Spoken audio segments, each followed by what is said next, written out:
Hello दोस्तों, कैसे हो आप? मैं हूं मोचिंदे, आपका स्वागत है मेरे यूट्यूब चैनल पे। भले ही ये चैप्टर 17 है लेकिन बहुत इंपॉर्टेंट है। मैं ऐसे बहुत सारे चैप्टर्स कवर करने की कोशिश करूंगा, जितना हो सके उतने चैप्टर्स कवर करने की कोशिश करूंगा, क्योंकि मुझे भी पढ़ाई करनी पड़ती है। इसलिए जो हमारा जीसी लोन का सीरीज़ है वो थोड़ा सा स्टॉप हो गया, लेकिन उसको 1 महीने के अंदर मैं कंप्लीट करने की गारंटी दिया हूँ, तो उसको कंप्लीट करके मैं रहूँगा। ओके, सो ये हमारा है इन्वायरमेंट का सीरीज़। तो इसमें हम बहुत सारे क्वेश्चन देखेंगे, बहुत सारे यूनिट जो इंपॉर्टेंट है उसके ऊपर के क्वेश्चन जो है वो डिस्कस करेंगे। तो यहाँ पे पहले 4 स्टेटमेंट मैंने दिया है, उस 4 स्टेटमेंट में से आपको पता करना है कि कौन कौन से स्टेटमेंट जो है वो करेक्ट है। ओके, सो सबसे पहले black carbon and brown carbon sequestrate greenhouse gases. Okay, तो ब्लैक कार्बन जो है और ब्राउन कार्बन जो है वो क्या करता है, ट्रैप करता है, बोलता है ग्रीन हाउस गैसेस को। सो ऑब्वियसली ये रॉन्ग है, क्योंकि देखिए ब्लैक कार्बन और ब्राउन कार्बन जो है that contribute the greenhouse gases. Okay, so इसका मतलब पहला स्टेटमेंट हमारा रॉन्ग है। The next, green carbon and blue carbon contribute in global warming. देखिए ग्रीन कार्बन नाम से ही ग्रीन ग्रीन लग रहा है। ओके, सो इसका मतलब ये कंट्रीब्यूट नहीं करेगा ग्लोबल वार्मिंग को। उसके बाद में ब्लू कार्बन मतलब फॉर एग्जांपल होता है कि मरीन इकोसिस्टम है, कोई कोस्टल इकोसिस्टम है, तो उसके अंदर अगर कार्बन ट्रैप किया जाए तो that is one type called as blue carbon. Okay, so ये ग्लोबल वार्मिंग के लिए कंट्रीब्यूट करेंगे क्या? सो नहीं करेंगे। Okay, so obviously second statement भी रॉन्ग हो जाएगा हमारा। The next, blue carbon refers to marine sink of carbon like coastal aquatic marine. Okay, अभी जैसे मैंने बोला ब्लू कार्बन क्या होता है, refers to sink of the carbon in coastal aquatic और marine ecosystem, that is what blue carbon. Okay, so ये statement हमारा करेक्ट है, थर्ड वाला। The next fourth statement, coastal ecosystem can be stored 10 times coastal ecosystem can be stored 10 times more carbon than many temperate and tropical forest. Okay, so temperate और tropical forest से ज़्यादा coastal ecosystem जो है वो अपने अंदर carbon जो है सिंक कर सकती है। ओके, सो ऐसा बोल सकते हैं, ट्रैप करके रख सकती है। सो कितने टाइम्स ट्रैप कर सकती है? तो 6 टाइम्स कर सकती है। Okay, 6 times. कुछ बुक है, फॉर एग्जांपल शंकरायस में जो है वो 5 टाइम्स दिया हुआ है, तो 5 टाइम्स नहीं है, 6 टाइम्स जो है more carbon can be stored in the coastal ecosystem than many temperate and tropical forest. Okay, so हमारा स्टेटमेंट जो है वो ये रॉन्ग हो जाएगा कि 10 टाइम्स नहीं है, 6 टाइम्स है। ओके, द नेक्स्ट 3 स्टेटमेंट आते हैं हमारे नेक्स्ट इसमें। Many organisation together develop the incentive mechanism schemes for the black carbon project. देखिए अभी मैंने जैसे बोला कि ब्लैक कार्बन प्रोजेक्ट्स के लिए ये क्या बोल रहा है, पहले जान लेते क्या बोल रहा है। बहुत सारे ऑर्गेनाइजेशन जो है बोलता है together develop incentive mechanism scheme, जो कि बहुत सारे ऑर्गेनाइजेशन है वो इंसेंटिव मैकेनिज्म स्कीम को डेवलप किया है फॉर ब्लैक कार्बन प्रोजेक्ट्स के लिए। सो देखिए ब्लैक कार्बन तो कंट्रीब्यूट करता है ना ग्रीन हाउस गैसेस को। यहाँ पे देखिए ब्लैक कार्बन और ब्राउन कार्बन जो है वो ग्रीन हाउस गैसेस को कंट्रीब्यूट करता है, सिक्वेस्ट्रेट नहीं करता। ओके, क्योंकि ये स्टेटमेंट हमारा रॉन्ग था। तो ब्लैक कार्बन प्रोजेक्ट्स के लिए क्यों भाई कोई इंसेंटिव मैकेनिज्म स्कीम स्टार्ट करेगा? सो ये रॉन्ग हो गया हमारा। ओके, द नेक्स्ट, ये ब्लू कार्बन के लिए की गई है, ये भी आपको पता होना चाहिए, ब्लू कार्बन के लिए की गई है। Okay, hydrolytic trapping is dissolve of carbon in water. देखिए हाइड्रोडायनामिक ट्रैपिंग क्या होती है एग्जैक्टली। हाइड्रोडायनामिक ट्रैपिंग जो होती है वो डिफरेंट होती है, देखते कैसे होती है। तो हाइड्रोडायनामिक ट्रैपिंग वो चीज़ होती है जहाँ पे इसको क्या बोलते हैं, कार्बन को ट्रैप किया जाता है, लेकिन किस में? नॉन परमिएबल रॉक में। फॉर एग्जांपल रॉक है, नॉन परमिएबल रॉक मतलब क्या होता है, जो पोरस रॉक नहीं होता, जिसको ये होल्स नहीं होते। ओके, सो ऐसे इसमें ऐसे रॉक्स में जब ट्रैप किया जाता है कार्बन को, दैट इज हाइड्रोडायनामिक ट्रैपिंग बोलते हैं उसको। ओके, सो ये जो वाटर में जब डिजोल्व किया जाता है तो उसको कौन सी ट्रैपिंग बोलेंगे? सो उसको भी एक नाम है, सो वो नाम मैं आपको बता देता हूँ, that is soluble trapping. Soluble trapping बोला जाता है जब वाटर को जब कार्बन को वाटर में ट्रैप करते हैं तब। Okay, so that is soluble trapping. So थोड़ा सा क्लियर कर लेते हैं, बहुत कॉम्प्लिकेटेड सा हो गया। तो सोल्यूबल ट्रैपिंग जब वाटर में होता है, और हाइड्रोडायनामिक ट्रैपिंग वो होता है जब नॉन परमिएबल रॉक में कार्बन को ट्रैप किया जाता है। देन मिनरल कार्बोनेशन क्या होता है? सो ये स्टेटमेंट से ये क्या गलत है? ओके, सो ये जो स्टेटमेंट है वो हमारा गलत है, क्योंकि मैंने अभी भी बोला कि हाइड्रोडायनामिक ट्रैपिंग क्या होती है, वो रॉक में होती है, और ये वाटर में जब डिजोल्व होता है कार्बन, तो that is what soluble trapping होती है। ओके, मिनरल कार्बोनेशन क्या होता है? जब कार्बन जो है किसी मिनरल के साथ, simple mineral carbonation, mineral plus carbon या फिर फ्लूइड हो सकता है मिनरल की जगह। सो एक स्टेबल कंपाउंड फॉर्म करेगा। ओके, सो या फिर स्टेबल मिनरल या फिर स्टेबल कंपाउंड जब फॉर्म करेगा मिनरल प्लस कार्बन मिलकर, that is the mineral carbonation बोलेंगे उसको। ओके, सो ये स्टेटमेंट हमारा सही है, तीसरा स्टेटमेंट। ओके, बाद में दोबारा 2 स्टेटमेंट दिए गए हैं हमको, 2 स्टेटमेंट में हमको फाइंड करना है कि कौन सा सही है कौन सा गलत है। Carbon sequestration is a capture and storage of the carbon. सबसे पहले ही मैंने बता दिया कि कार्बन सिक्वेस्ट्रेशन मतलब क्या होता है। भाई ये सिक्वेस्ट्रेशन मतलब यही होता है कि जब आप कैप्चर और स्टोरेज करते हो कार्बन को, that is the carbon sequestration. Okay, बाद में सेकंड स्टेटमेंट, मतलब ये स्टेटमेंट करेक्ट है हमारा। Second statement, coastal ecosystems are found in all continents. Coastal ecosystem सभी कंटिनेंट में फाउंड होती है क्या? देखिए भाई कोस्टल इकोसिस्टम सभी के सभी कंटिनेंट में नहीं फाउंड हो सकती, अंटार्कटिका में नहीं फाउंड होती है। ओके, सो ये स्टेटमेंट हमारा रॉन्ग हो जाएगा यहाँ पे। ओके, सो यहाँ पे ऐसा बोल सकते हैं कि coastal systems are found in all continents except Antarctica. Okay, तब ये स्टेटमेंट करेक्ट हो जाता है हमारा। ओके, बाद में यहाँ पे 2 स्टेटमेंट और दिए गए हैं, तो उसमें से कौन सा सही है कौन सा गलत है हम देखेंगे। Carbon credit is the tradable certificate. Okay, carbon credit जो है वो ट्रेडेबल सर्टिफिकेट है बोलता है। ऑब्वियसली यार, carbon credit is a tradeable certificate और it's a permit. Okay, that is right to emit 1 ton of carbon dioxide. तो आपको एक परमिट मिलेगा कि आप कार्बन डाइऑक्साइड जो है 1 टन तक आप धुएं में उड़ा सकते हो, उड़ा दो धुएं में। Okay, so 1 ton of carbon dioxide you can just emit in the atmosphere, और उसका CO2 इक्विवेलेंट जो भी होगा वो। Okay, so that is what carbon credit. So statement हमारा पहला सही है। ओके, दूसरा statement, Kyoto protocol is a extension of 1992 national emission for enhanced energy.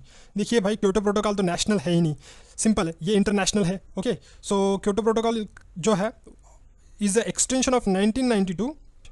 It's a United Nations framework convention on climate change, UNFCCC। दोबारा बोलता हूँ, United Nations framework for convention and climate change. Okay, so UNFCCC का ये extension है। Okay, 1992 में जो किया गया था for enhanced energy efficiency which concentrated on reduction of the green house gases, जो कि कॉन्सेंट्रेट करेगी reduction of the green house gases पे। देखिए पूरा स्टेटमेंट से ये एक्सेप्ट ये चीज़ कि ये national mission for enhanced energy नहीं है। Okay, it's not national mission for enhanced energy, it's not extension of national mission of enhanced energy, it's extension of UNFCCC, United Nations framework of convention on climate change, that is what. Okay, so Kyoto protocol उसका extension है जो कि क्या करेगा, reduction करेगा green house gases का। सो हम next इसमें चलते हैं, हमारा सेकंड पेज आता है। तो यहाँ पे 4 स्टेटमेंट दिए गए हैं, उसमें से कौन सा सही है कौन सा गलत है वही हमको देखना है।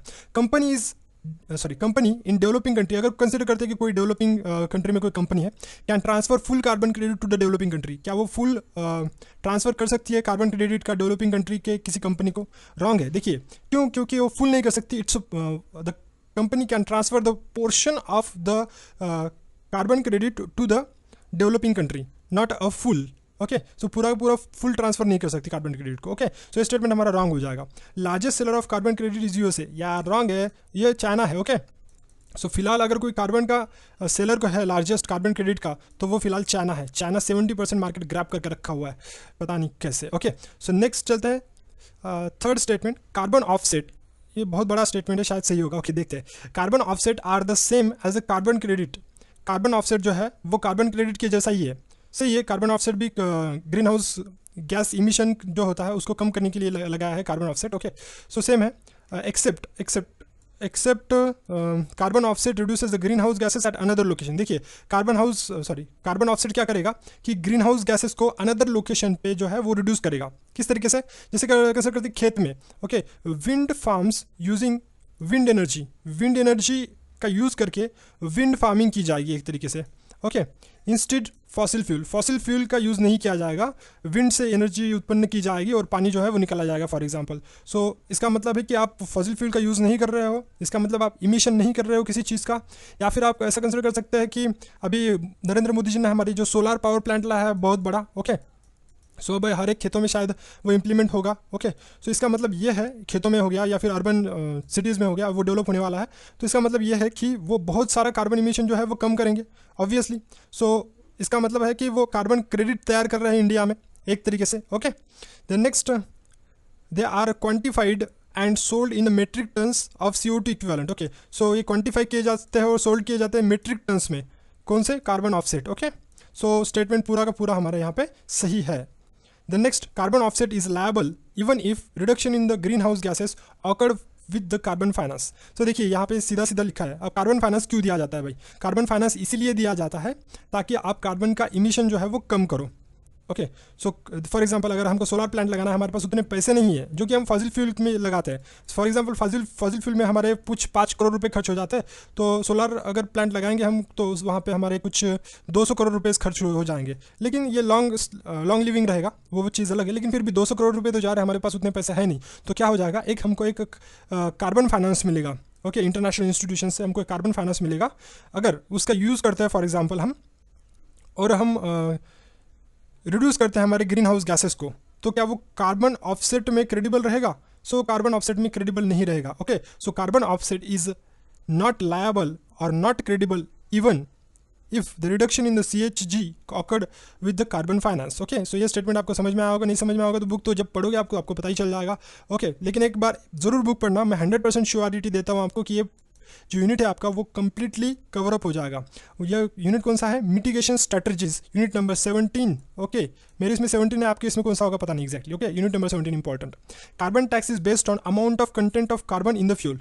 कार्बन टैक्स जो है वो किस पे बेस्ड है, वो मतलब क्यों लिया जाएगा? ओके, किस चीज़ पे लिया जाएगा? So it's amount of content of carbon. अगर आपके फॉर एग्जांपल कोई फ्यूल है तो उसमें अगर आपका कार्बन कंटेंट कितना है उसके ऊपर ये जो है कार्बन टैक्स डिपेंड रहेगा। Okay, so carbon tax will help to less use of the fossil fuel. Fossil fuel का यूज़ जो है कम करने के लिए कार्बन टैक्स लाया गया है। सो करेक्ट है। The next, carbon tax predict energy prices. Carbon tax जो है वो प्रेडिक्ट करेगा एनर्जी प्राइजेस को। ऑब्वियसली यार, अगर कार्बन टैक्स लगाओगे आप तो आपको पता चल जाएगा कि किसने कितना फ्यूल यूज़ किया है। सो एनर्जी प्राइजेस जो है वो उसके ऊपर भी आपको अंदाज़ा आ जाएगा कि फॉर एग्जांपल कितना हमको अब्रॉड से लेना पड़ेगा, जो भी है। ओके, सो ये बहुत लंबा प्रोसीजर है, आपको बताते नहीं बैठूंगा मैं, लेकिन एक सिंपल है कि carbon tax predict energy prices, energy prices को प्रेडिक्ट करेगा carbon tax obviously. Okay, then can be implemented quicker implement किया जा सकता है इसका। Simpler to understand, carbon tax बहुत सिंपल है अंडरस्टैंड के लिए। जितना आप एनर्जी यूज़ करो, फॉसिल फ्यूल्स यूज़ करोगे तो कितना कार्बन इमिट होगा तो उसके ऊपर टैक्स लगने वाला। So it's simple to understand. Less chance of manipulated, कोई मैनिपुलेट कर नहीं सकता इसको ज़्यादा। Okay, then open to rebate, मतलब अगर किसी ने ज़्यादा दे दिया कार्बन टैक्स तो उसको वापस भी किया जाएगा। ओके, पैसा उसका। सो तीनों स्टेटमेंट यहाँ पे हमारे सही है। Carbon tax is based on the amount of content of the carbon in a fuel. Then carbon tax will help to less the use of the fossil fuel. Fossil fuel का use जो है वो less होगा क्योंकि carbon tax लग रहा है उसके ऊपर। Then carbon tax predict the energy prices, energy prices को प्रेडिक्ट करेगा। Can be implemented quickerly implement किया जा सकता है। सिंपल टू अंडरस्टैंड है। Less chance of manipulate it, open to rebate. Okay, then last हमारा क्वेश्चन यहाँ पे बनता है, which of the following is not geo engineering concept. कौन सा नीचे का जो है वो जियो इंजीनियरिंग कंसेप्ट नहीं है बोलता है। Okay, so whitening of the stratosphere with the sulphate aerosol. देखिए, अगर हम अपने स्ट्रेटोस्फीयर तो पता ही होगा आपको। देखिए, पहला लेयर होता है ट्रोपोस्फीयर, उसके बाद में होता है स्ट्रेटोस्फीयर। ओके, सो वो जो वाला स्ट्रेटोस्फीयर लेयर है जहाँ पे हमारे हवाई जहाज चलते हैं। Okay, so that is what तो whitening the stratosphere with the sulphate aerosol. Sulphate aerosol से अगर हमने वाइट कर दिया हमारे इसको क्या बोलते हैं स्ट्रेटोस्फीयर को, तो वो ग्रीन हाउस गैस का इमिशन जो है वो बहुत कम करेगा, या सॉरी सोलर एनर्जी को बहुत ट्रैप करेगा।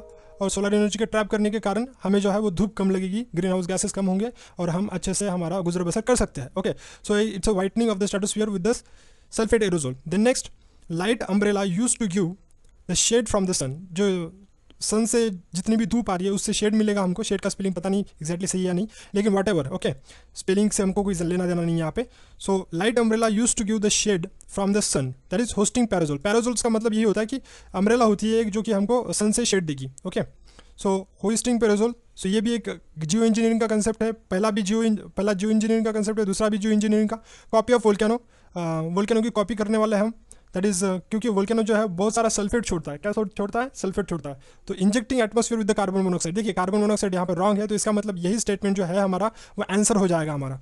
ओके, क्योंकि नॉट जियो इंजीनियरिंग कंसेप्ट बोला यहाँ पे। ओके, तो ये छोड़ता क्या है? Volcano, that is it inject in the atmosphere what sulphate. Okay, so sulphate से अगर हम पूरे बादलों में सल्फेट डाल देंगे तो इसका मतलब है कि हम बच सकते हैं। ओके, ग्रीन हाउस गैसेस से और जो सोलर का अल्ट्रावायलेट रेज आ रहे हैं उससे। Shoot mirrors into the space, mirror लगा दो पूरे स्पेस में, ऐसा बोल रहा है। सो वो डिफ्लेक्ट करेगा सनलाइट और हम बच जाएंगे। Then seed the sea with the iron. देखिए, सी को जो है वो आयरन से सीड कर दो। देखिए, फाइटोप्लैंक्टन्स होते हैं सी में। फाइटोप्लैंक्टन बहुत सारा कार्बन का कंजम्पशन करते हैं, तो कार्बन का कंजम्पशन अगर फाइटोप्लैंक्टन ने बहुत सारा कर लिया तो मरने के बाद समंदर में ही वो पूरा का पूरा कार्बन रहेगा। तो इसका मतलब है कि सीड कर दो पूरे सी को आयरन से। तो क्योंकि वो फाइटोप्लैंक्टन जो है आयरन खाते हैं। ओके, सो इसलिए फाइटोप्लैंक्टन अगर ज़्यादा हो गए तो कंजम्पशन करते हैं वो कार्बन डाइऑक्साइड। अगर आपको समझ में नहीं आ रहा होगा तो मैं बोलता हूँ कि फाइटोप्लैंक्टन जो है वो कार्बन का कंजम्पशन करते हैं फॉर एग्जांपल, और वो आयरन खाते हैं। आयरन खाते हैं और कार्बन का कंजम्पशन करता है। सो अगर हमने पूरा का पूरा सी आयरन से सीड कर दिया तो इसका मतलब फाइटोप्लैंक्टन बहुत सारा आयरन खा जाएंगे और बहुत सारा कार्बन कंज्यूम कर लेंगे और मर जाएंगे, तो पूरा का पूरा कार्बन जो है वो सी के अंदर घुसा रहेगा। Then white and the cloud with the, ये देखिए ये करेक्ट है हमारा, ये भी करेक्ट है, सिर्फ ये रॉन्ग है तो ये हमारा आंसर हो जाएगा। Then whiten the cloud with the wind power ship. Wind power ship से हम पूरे के पूरे क्लाउड को वाइटन कर देंगे। इसका मतलब है कि कुछ पानी की छींटे ऐसे कुछ तो फेंकेंगे, ऐसा कुछ तो है। Okay, then building the factories बहुत सारी बिल्डअप करेंगे, तो इसका मतलब है कि वो बहुत सारा जो है वो कार्बन डाइऑक्साइड ऑब्जर्व कर लेंगी। ओके, सो इतने सब कुछ हमारे जो बड़े बड़े साइंटिस्ट हैं उन्होंने जियो इंजीनियरिंग कंसेप्ट निकाले हैं। Okay, so copy of volcano तो आपको पता चल गया, injecting atmosphere with sulphate. Okay, so ये कार्बन मोनोऑक्साइड नहीं है यहाँ पे, बाकी सभी कंसेप्ट हमारे यहाँ पे सही है except this one. Okay, so thanks for watching this video, have nice day guys. बहुत सारे वीडियोस मैं ट्राई करूँगा यहाँ पे डालने की, क्योंकि मुझे भी पढ़ाई करनी पड़ती है, सो ये तो मेरी एक अच्छे से रिविजन भी हो जाएगी। Okay, thanks for watching this video, have a nice day, I love you all.